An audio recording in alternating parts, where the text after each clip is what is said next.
Hello, and welcome back to another episode of Critical Reactions with your host, Bryan. We're going to continue on with this week's theme of old versus new, looking at how bands have changed between an earlier album and a later album.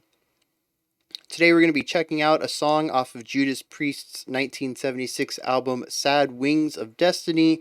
We're looking at Victim of Changes. Tomorrow we'll be looking at a newer Judas Priest track off of their newer album, Firepower. Alright, let's get into this and see what these guys were doing in the mid-70s.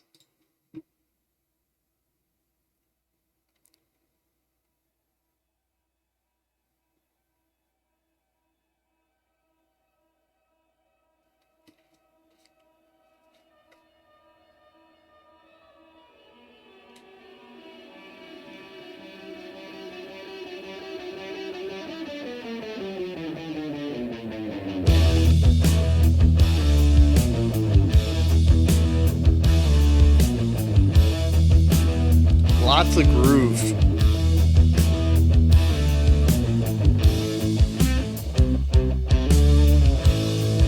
A little bit of variation on that idea.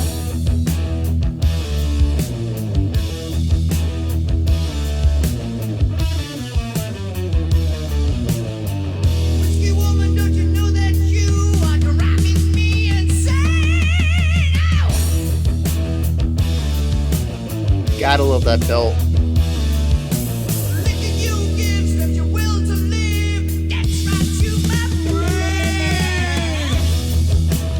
Very indicative of the time.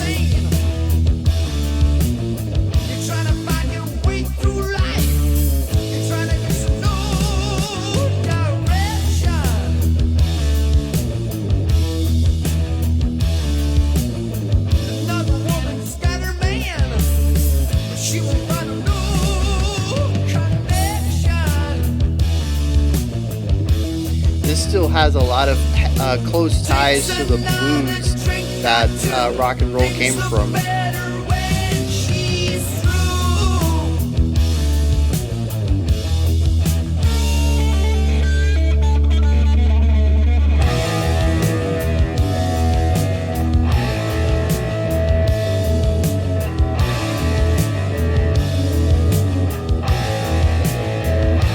Drums just sitting in that pocket. Going with some textural variation there with the palm mutes.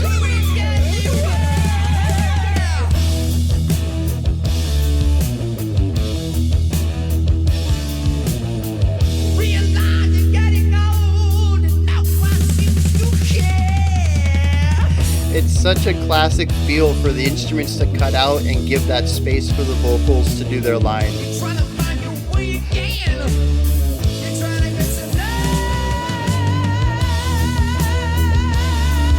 Nice wide vibrato on that.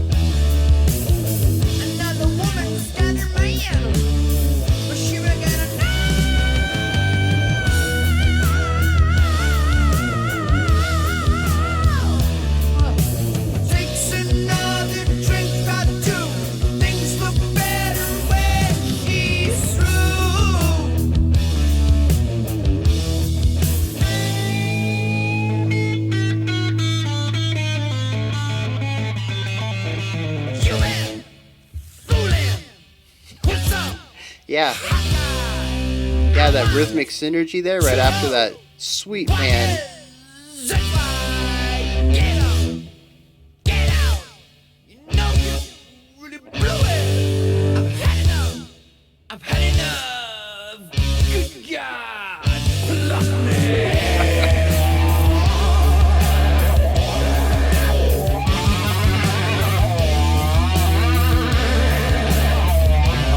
It feels very experimental in an old kind of way.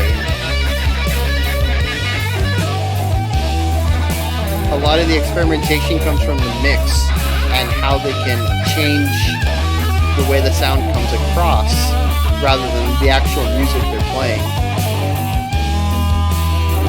And it's very endearing, it's very of that time.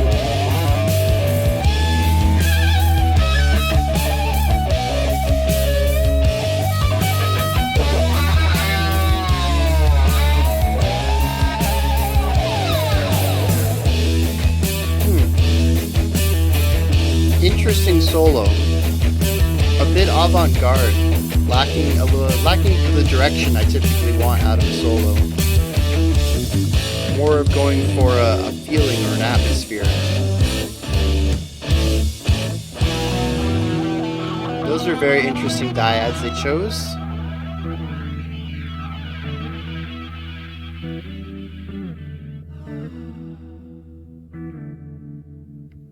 So panning and a flanger. I think that's the name of that effect. It's very disorienting though. It's like the audio format of what I assume. I don't even know. She was beautiful. When she was mine.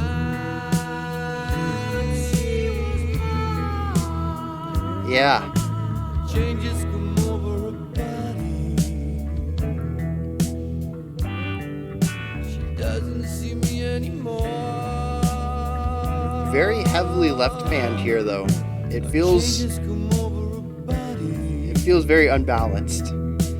Kind of ties into that uneasy feeling that we just got out of as well.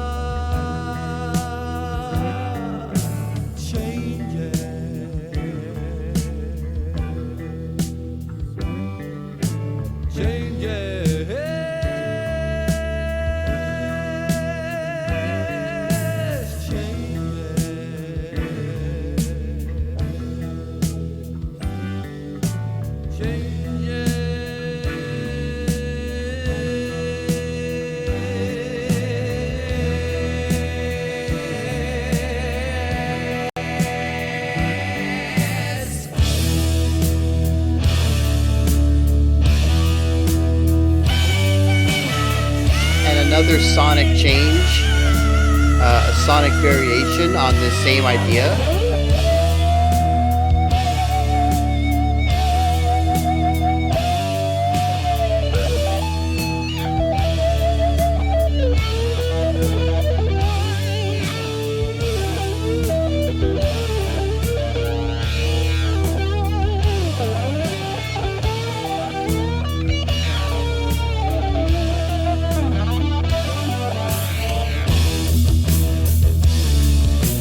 Very interesting to get that left side getting full power again.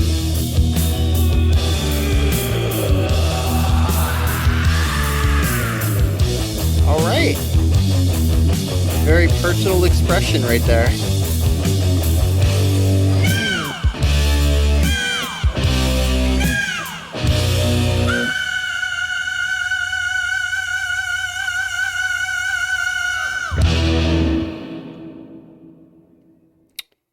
Interesting ending. Yeah,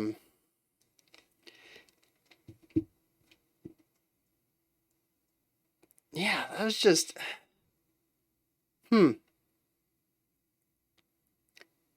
This is going to be an interesting analysis because this is a song that's not really up my alley for reasons that are not usually why I say that.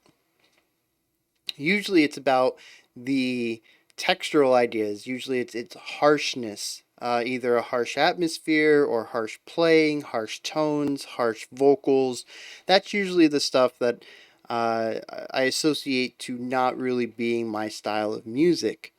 But this is interesting because it's experimental music, but it experiments with things that I'm not typical. Okay, so this is the opposite end of the spectrum.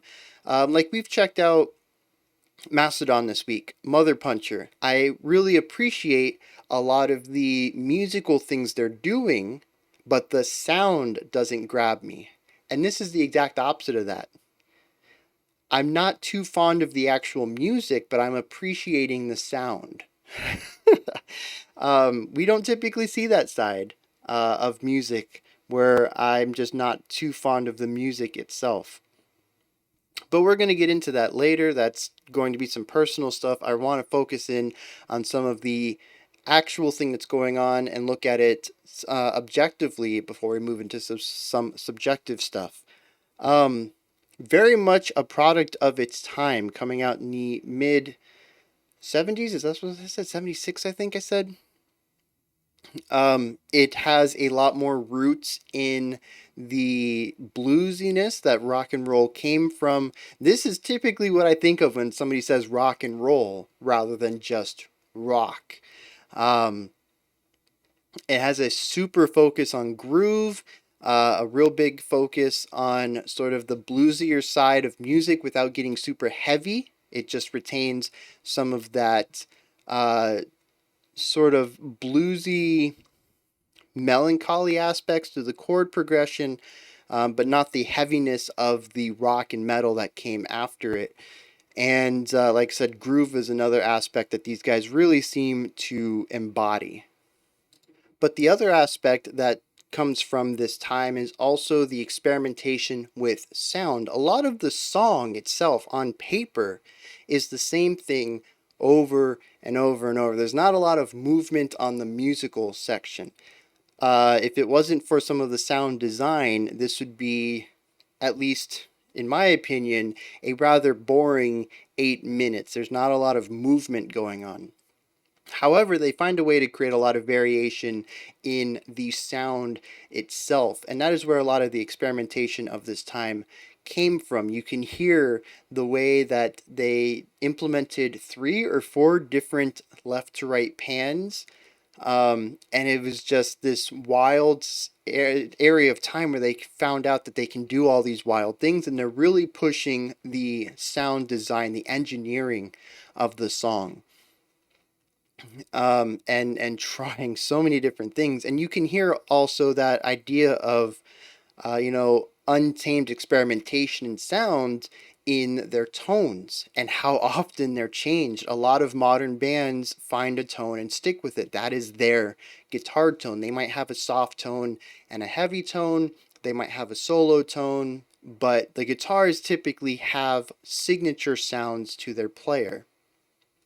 And here, the guitars were taking on tones left and right. We're playing the same riff for 50 bars, but every 20 bars we're going to, switch over to a new effect on it, or we're going to pan it differently, or it's just this wild experimentation in engineering. How can we take the same sound and change the way, or let's take the same riff and change the way it sounds? Um, and it's a very different time, a different era in music. And unfortunately, it's just one of the things that doesn't really appeal to me about this time is that where they were experimenting with their sound is just something that doesn't interest me too much. I'm very much about experimentation in the music. I want to see experimentation in what can be written down in the sheet music. If you want to also put some engineering experimentation on that as well and play around with the way that your music sounds, I am all for that. But the core music, the foundation of your sound, the music itself on papers, at least for me as a listener, it needs to be interesting. To me, the engineering is more of style over substance. The core music is what I'm going to be listening to, and it doesn't do a lot here. Um, However, as I stated before, that's just my opinion. That is more of a subjective reaction to what I've listened to. Everybody has different tastes. If you enjoy this music, I'm not saying that you're wrong. I'm not saying that you have bad taste in music. This music's just not for me personally. And it's because of that idea right there that a lot of the experimentation and really cool things are happening on more of a surface level, whereas the foundational actual music is not really doing a lot. Um, I do want to point out something interesting. It's a drastic change of pace from what we've checked out with Mastodon the past couple of days. Is their adherence to time signature and tempo? This song to me, drags a little bit. It probably could use a little kick as far as the tempo goes, but it's what they chose, and I'm sure it might have a little bit of um, thematic relation with the lyrics, maybe. I'm not sure. As usual, I don't pick up on the lyrics. I'm really focusing on the other aspects of the song. But the song has this sort of drag to it. There's not a lot of momentum and push like we saw in Opeth's Mother Puncher. And it's just such a deviation from everything we've checked out this week. So I think that's really interesting. I enjoy change of paces, and this is a fantastic change of pace from what we've checked out so far this week. So not only are they playing slower than some of the stuff we've listened to this week, but they also stick with that tempo. I don't think there was very many tempo changes in this song. Chordal progressions were also very similar from start to finish. Time signature was 4/4 all the way through. Uh, I don't know if it's just because of its proximity to what we've checked out earlier this week, but having this static time signature and static tempo really stands out to me. It seems very direct and intentional.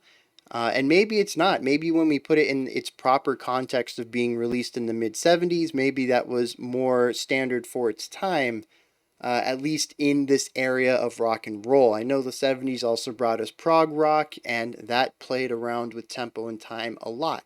And maybe Judas Priest does in other songs as well. But for this song alone, they really pick this idea and stick with it. This to me feels very much like a modern slow burn, where they intentionally pick a specific idea and stick with it through the entire song, for better or worse. And that happens here as well. The chordal stuff, the tempo, the time signature, the overall atmosphere and feel of the song does not really change much from start to finish. And part of that static nature of the song is another thing that just doesn't work for me personally, but I can totally understand and see how people would love that. Just like with genres that really dig into that, your post rock and post metal stuff, black metal does it too. Just really digging into a specific sound and fully exploring it. And I applaud them for doing that. I know that there's a huge rift in time between the mid 70s and the early 2020s. Um, so I'm not sure, again, what the context of music was at the time, but listening to this from today's perspective, um, it feels very foreign to just kind of stay in that same pocket for 8 minutes. That is a long time to not really deviate at all. So, yeah, applaud for just sticking with your guns and doing what you think is best for the song. Even though I personally think that it could use a little bit more variation in it, but that's just my opinion. This style of music is just not for me, and that is fine. I don't think that we can do a Judas Priest reaction without pulling up the vocals. Now, this is not my first introduction to Judas Priest. I have heard Painkiller before. Um, I think I even heard Baby Metal perform Painkiller with Judas Priest.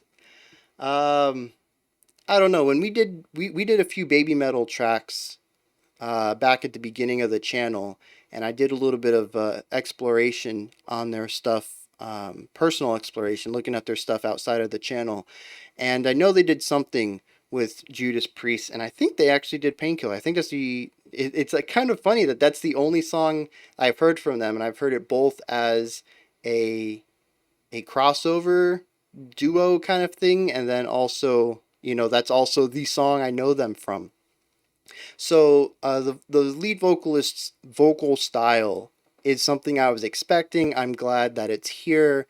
The dude has a belt, right? I'm going to guess it is a mix of head and chest, but the range is still phenomenal. And he has that signature very wide vibrato, that wah, wah, wah, wah, wah. It's slow. There's actually a lot of width between the highest and lowest note in his warble, in the vibrato. And he has that very slow movement back and forth. And to me, that's just signature Judas Priest, and it is jaw dropping at one point. But also, I really don't want this to come off the wrong way, but cringy in a sense. Cheesy might be another way of putting it. I don't want to downplay it at all. There's a lot of skill that goes into it. If the dude's still doing that today, 50 years later, props to him. That is not easy to do. I don't want to downplay that at all. But it is a sound that I'm glad is used sparingly here. Painkiller, I think, overdoes it a little bit for my ears. It can get a little grating. It is a very high pitch that he can hit, and I'm glad that he used it here for, I would say, like stingers to accent specific ideas rather than utilized frequently. It is a phenomenal note. It is a jaw-dropping note. He just gets up there and does that vibrato on it. It is the performance, the musicianship, the pushing the human body to do that. That is what's awesome to me. But the sound itself, I'm like I said, I'm glad it's reserved for specific moments in this song. If this had been 8 minutes of that, uh, I would not have as positive of a reaction to it. But again, it's just my bias, just my opinion. If you really enjoy that sound, good for you. I'm glad. I don't want to take anybody's enjoyment of songs away. That's not the point of the channel. We're here to embrace things, but I'm also not going to sugarcoat or lie either. I think one of the strong points of my channel is my honesty. I will look at things objectively and talk about some of the cool things that's happening in the music, but I'm also going to inject some subjective stuff in there as well. And overall, Judas Priest's sound here, this song, Victim of Changes, is just really not my cup of tea. And it's interesting that it's for reasons that are the opposite of what we normally look at, that I'm not a real big fan of. So I think I hit everything there. Oh, no, I didn't. No, I didn't. The guitar solos are very interesting. Um, they also feel fairly experimental, but they also feel like they're missing. I don't know. I don't know what they're missing. And I think that's interesting. Usually, you can hear what you don't like about something. I think putting into words things that you don't enjoy uh, is it can be a task at times, but as I've mentioned today, the few things that haven't really worked well for me, I've been able to put that into words. What specifically about it isn't something I enjoy. But the solo, I'm not sure. Maybe it just feels a bit avant-garde. It feels too experimental, I think, is my thing. Um, Much like the tossing everything at the wall approach to the mix, the solo feels that way as well. The ending solo wasn't as bad, but that first guitar solo that came up felt directionless. It really didn't feel like it knew what it was doing, where it wanted to go. There was a very abrupt change in the middle. It's like they hit their 8 bar phrase and then they went to the next 8 bar phrase, and it was a textural change. It was, I think they dropped an octave even. There was just this solid break in the solo that completely lacked flow. And as I've mentioned before, flow I think is very important to melody lines, and solos are melody lines 100%. Um, we don't typically refer to them as solos in classical music. It's more of a spotlighting of an instrument, of an instrument. But in the way that rock and metal typically uses it is that your vocalist does their thing. They are kind of running a vocal solo, and when the vocalist isn't carrying the melody line, you give it to your guitarist. and we call it a guitar solo, but really it's just the next section's melody line. And melody, unless you're really going for something thematic, aiming for destruction or unsettlingness or lack of comprehension or cohesion, melody lines tend to need momentum and direction. And finally, flow that really brings your entire solo together. And I've mentioned before, I'm not a big fan of 4-bar phrasing solos where you can feel the distinct ideas in the solos and they're not jiving together too well. It's a bunch of ideas that have been smashed together and don't have great transitions between them that creates this idea of melodic flow. It just feels like all these ideas smashed together. And that's what this felt like. It was a lot of ideas that didn't really have much to do with each other. They were just kind of tossed together. And it could just go with the experimental nature of the entire sound of the song. The song to me is a very experimental song, but I don't feel like a lot of those themes of experimentation line up with the themes in the lyrics. I mentioned that there wasn't a lot of lyrics that I picked up on, but the song is called Victim of Changes, and the experimentation doesn't really feel alongside that, um, alongside being this idea of a victim of changes.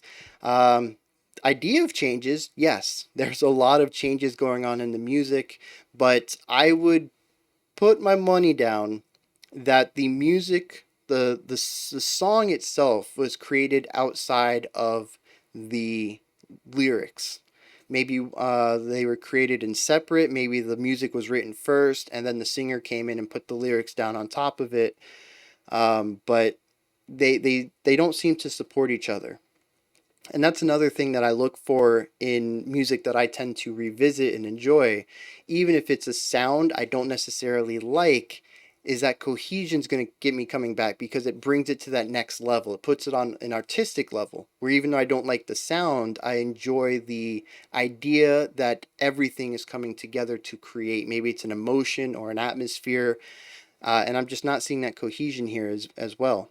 But again, I mean, this was 50 years ago, 45 years ago. So, I mean, like I said, it was a completely different time. Applying my modern tastes to music from this time is not necessarily a fair thing, but it is a thing that has to happen. I can't apply I can't apply criteria to a time before I was born. I wasn't there to experience it in the time, so I can only apply my modern criteria to it.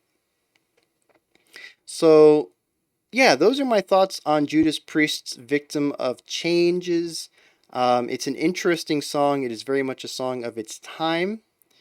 Um, and some of the things I'm going to be looking forward to tomorrow when we check out Firepower is how they brought these ideas of experimentation into their modern music. Because that really is my big takeaway here, is it is a bluesy sound or bluesy writing, that rock and roll blues adjacent writing, really in the wild west of sound design and seeing what they can do with that. Lots of experimentation in tones, lots of experimentation in engineering with the transitions between notes, fades, the flanger. I think it was the flanger effect. Just really playing around with tone, and then of course the panning. They did a lot of panning throughout this song, um, and seeing how they really honed this in and found their own sound. Hopefully, when we check out tomorrow's Judas Priest's song. Those are my thoughts, though. This is where you guys come in. Now, hit me up in the comments. Let me know if you enjoyed this or not. Anything that stuck to you, maybe bounced off of you. If you really enjoy this track, go ahead and let me know what you enjoy about it. I do appreciate checking out songs like this that just completely bounce off of me from other perspectives. And I'm sure there's going to be some people who are around during the time that really enjoy it, and might have more context about its release and maybe some of the things that really excited them about the song when it came out, or maybe closer to the time it came out. And those stories, like I said, I'm going to read them. I read every comment that comes in. And if you have a new perspective that I don't have, I'm going to read it and possibly respond and hope to strike up a conversation because I enjoy that. There's my perspective is not the end all be all on music, especially since I lacked the context of being there when it came out. So I like to learn and grow just like a lot of the community does. So yeah, if you have those perspectives, let me know. All right. When you're done commenting, you can head up to the description box. There's a link in there for Linktree, which is a nice little menu that has everything for the Critical Reaction YouTube channel. If you want to join the Discord, if you want to follow me on Twitter, if you want to submit a special selection, if you want to support the channel through Patreon, it's all there in a nice menu. You just got to click on the Linktree link. Above that, like, subscribe, and ring the bell. I'll be back tomorrow at 5 p.m. Eastern Standard Time, 9 p.m. UTC with the newer Judas Priest reaction for Firepower. And until next time, remember to be critical but not cynical of the music you listen to, and have a fantastic morning, afternoon, or evening whenever you choose to watch my videos.